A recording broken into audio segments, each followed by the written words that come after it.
Hi, today I want to do a review of a primitive style flint and steel kit made by At History's Door Trading Company, and the guy who owns that and is also the one who makes it is Louis Calabrese. I'll put the link on the bottom of this video.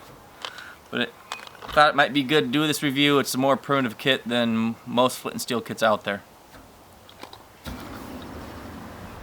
Okay, the contents of this bag. First you get a hammered tin with a hole punched in the top. It's for making your char cloth. And inside that you get these squares of like a linen type material. You get a bunch of those. So that's kind of cool. And you get tow, which is like a fibrous plant type tinder. And for those who don't know, which sometimes people take for granted, it's how to make char cloth. Instructions come with this. Sometimes people who are into this stuff forget that a lot of people don't understand how to make that. Okay, the bag is a hand stitched. I think it's elk-hide. It's the edges and seams are greased with bear oil. Very nice. And the top is a thinner leather oil tan type.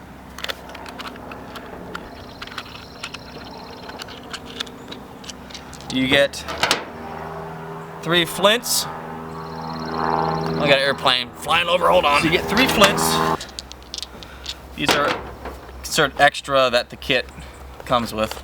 There's also a Deluxe kit number 2, which has a different bag shape and a different strike, which I'm going to show you. You have another hammered tin inside here. These I added, so I'll take those out.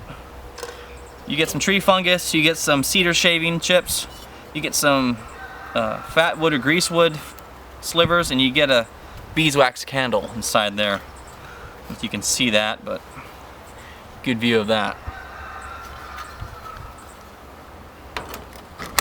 And also you get in this bag, you get striker. This is a C style, sometimes called the colonial style. Let me give you a good contrast of that. The other kit number 2, would have a French style, which looks more like a horseshoe style. So, just personal preference on that. And you get a third tin, and inside here we have a flint, a piece of charred wick, some more tree fungus, and you get some charred cloth in that. So these are the pieces that come with it, along with the bag.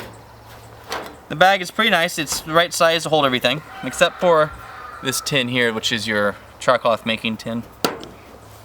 Some things I added on top of this kit. I added a slow match, which let me get these out of the way and show you a closer look at that.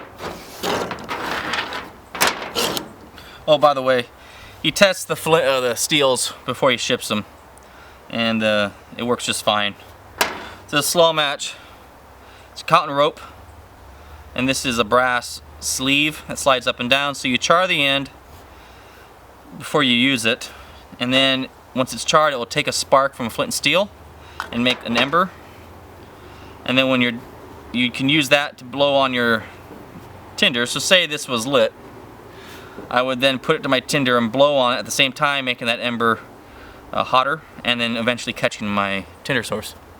That's how you use that. And then when you want to turn it off, basically, you put it inside the brass and cover the lid or the top of it with your finger for a few seconds, and it's done.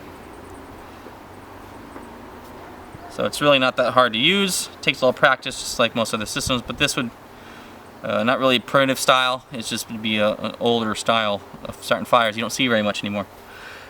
And one problem I found with this kit, besides this deal, this tin, is that these aren't airtight. They have hinges on the back and the lids fit, but they're not airtight. So I wanted something where I could have a charred plant material like a punk wood and then close it back up tight and reuse it over and over again. So I bought this brass tin. These were both bought from, I can't remember which. It was either the Possible Shop or it was Track of the Wolf. I'm willing to say it was Track of the Wolf. For these, I'll also put their link on the bottom too. They sell a lot of primitive muzzleloading type stuff. So this tin is tight fitting. And I have punk wood in here, which is kind of like the spongy wood. It's not rotten, but it's just kind of spongy, usually from a log that's been sitting out. The reason why I want to do the plant charred material, and when it's charred it'll take a spark, is in the wilderness type setting. I'm not going to necessarily be able to make cloth fabric. Hold on here.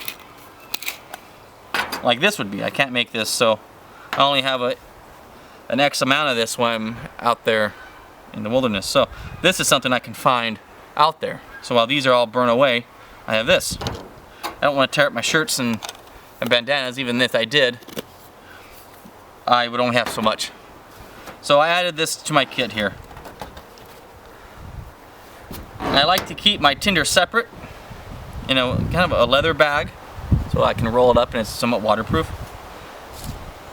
So to keep my other tinders, which I've also added some other items along with my beeswax coated cotton candle wicks. That's just another thing I added, which would be also of that period. As I made a bag here. This is just a muslin bag.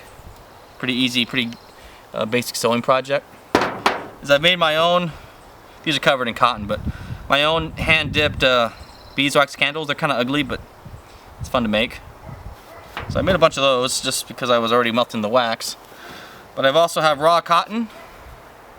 I have cotton. This is actually from a medicine bottle, a couple medicine bottles. I take the cotton out of that. You can char that or use that for various fire making.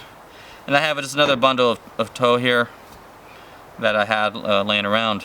Not many people have this laying around, I bet. So I put my tinders, to include spare candles, in this bag. This drawstring is not necessarily period correct. It is nylon. And I put my candle back in there.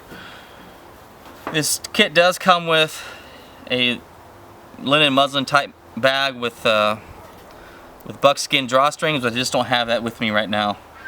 But the kit does come with a bag similar to this. So then I keep my tinder separate just in case I get soaked in rain or something. My flint and steel will dry out a lot quicker than my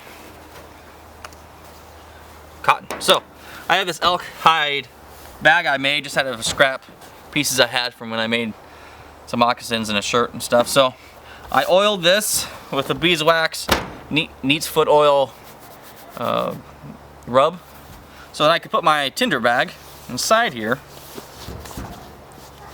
and then I can roll it up, and it's as waterproof as most anything, especially if I'm not going to deal with plastics and nylons. I try to avoid those just because I like the older ways of doing things. In the end, this is what I have in my kits. This is my flint and steel kit. It's pretty large. I think the kit costs about $45 with shipping, so it's pretty affordable for somebody who's interested in something this different. I think it's different. I don't see many kits like this. And Louis Calabrese, the best way to reach him is by email. And I'm happy with his product, and I forgot to cover the button, which is a bone button on the bag. So I think it's a nice kit. I think it's worth buying. He also has kits that just involve the flint and steel or smaller parts. This is just the larger complete kit. Sorry, I had things in there that weren't part of the deal. So this is what's part of the package there. So I hope you guys found this video interesting, and I'll talk to you guys next time. Thanks.